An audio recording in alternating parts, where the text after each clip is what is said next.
अस्सलाम वालेकुम दोस्तों कैसे हैं आप सब। मैं आपका दोस्त मोहम्मद बिलाल ख़ान। एक भाई ने मुझे काफ़ी दिनों से कहा था कि मुझे दमा का मसला है, अस्थमा, सांस की बीमारी है, तो उसके लिए कोई आप नुस्खा बता दें। तो उनके लिए मैं ये एक नुस्खा बता रहा हूँ। अक्सर सुनने में आया है ये जो दमा है ये दम के साथ जाता है, मतलब जब तक आपकी ज़िंदगी रहती है तो ये रहता है।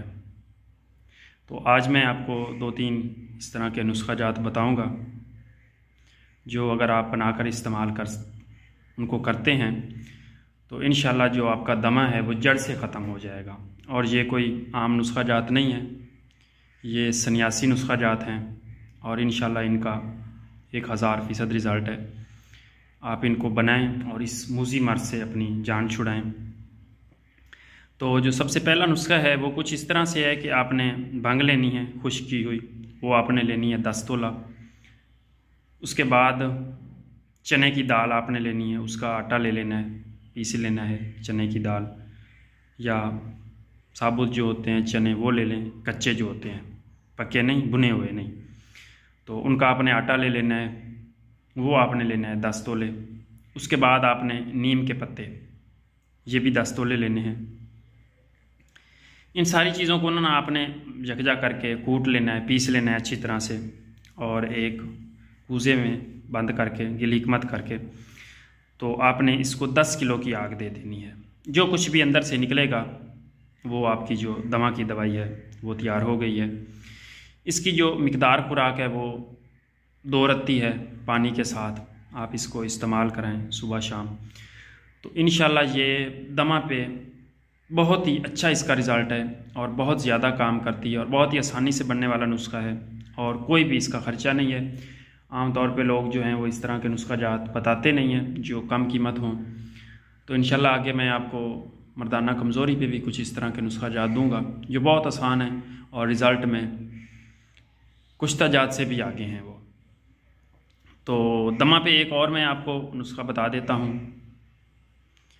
एक आपने मीठा तेलिया लेना है, मुदब्बर किया हुआ, दूध में पका लें डोल जंतर के ज़रिए से।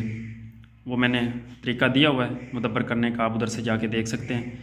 मीठा तेलिया ले लें, वो आप 1 तोला ले लें, और मर्च स्याह काली मिर्च जो होती है छोटी गोल, वो आपने ले लेनी है, वो भी 1 तोला। पहले आपने इनको ऐसे ही बारीक करना है, पीस लेना है, बिल्कुल मिसले गुबार हो जाए, बिल्कुल कपड़ छान हो जाए, अलहदा। उसके बाद इन दोनों को आपने यकजा करके इकट्ठा करके एक खरल में डाल देना है। और उसके बाद आपके पास जो है वो अदरक का रस होना चाहिए, तकरीबन 1 लीटर तक मुकत्तर किया हुआ, 1 लीटर तक अदरक का रस होना चाहिए। उसका आपने इसमें कतरा कतरा डालते जाना है और इसकी रगड़ाई करते जाना है यहाँ तक कि आपका जो 1 लीटर है अदरक का रस वो बिल्कुल ही ख़त्म हो जाए और ये जो है गोली बांधने के काबिल हो जाए। तो इसकी आपने माश की दाल के बराबर गोली बना लेनी है। 1 गोली सुबह और 1 गोली शाम आपने ताज़ा पानी के साथ देनी है, या फिर अर्क गौज़वान जो होता है उसके साथ दे सकते हैं। तो ये जितनी भी आपकी नालियों में जमी हुई बलगम वगैरह है तो उसको बिल्कुल ही पतला करके रकीक करके निकाल देगी और खुश कर देगी, और दोबारा बलगम आपको नहीं होगी। और जो आपके खर की आवाज़ आती है ये छाती पे, और थोड़ा सा आप सांस लेते हैं तो आवाज़ आती है सांस लेते वक्त, क्योंकि वो जो बलगम है ना वो बारीक बारीक आपकी नालियों में जमी हुई है, तो वो उस सब को गाढ़ी बलगम को पतला करके रकीक करके निकाल देगी और अच्छी तरह से उन नालियों को वाश कर देगी, साफ़ कर देगी। तो ये आपके लिए दूसरा नुस्खा है। उसके बाद एक और टोटका मैं आपको बता देता हूँ, तो वो ये है, आपने मोर के पंख लेने हैं। ये जो मोर का पंख होता है ये आप ले लें, पंसारी से भी मिल जाता है, 20-25 रुपए का, 30 रुपए का, इधर इतना ही होता है। तो वो आप ले लें, उसको आपने जला लेना है आग पे।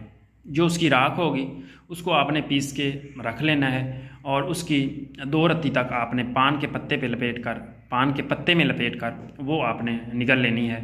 तो उससे भी जो आपका दमा है, सांस फूलता है, तो वो उससे जड़ से ख़त्म हो जाएगा। और 20-25 रुपए वाला मैंने आपको एक और भी इलाज बता दिया है।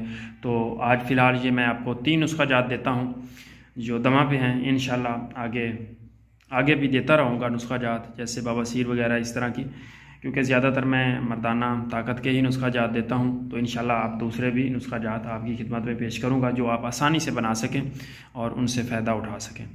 तो अपने भाई को दुआओं में याद रखिएगा। बहुत बहुत शुक्रिया जी। अल्लाह हाफ़िज़। अगर आपको मेरी वीडियो अच्छी लगती है तो चैनल को ज़रूर सब्सक्राइब कर दिया करें, वीडियो को लाइक एंड शेयर किया करें। बहुत बहुत शुक्रिया जी। अल्लाह हाफ़िज़।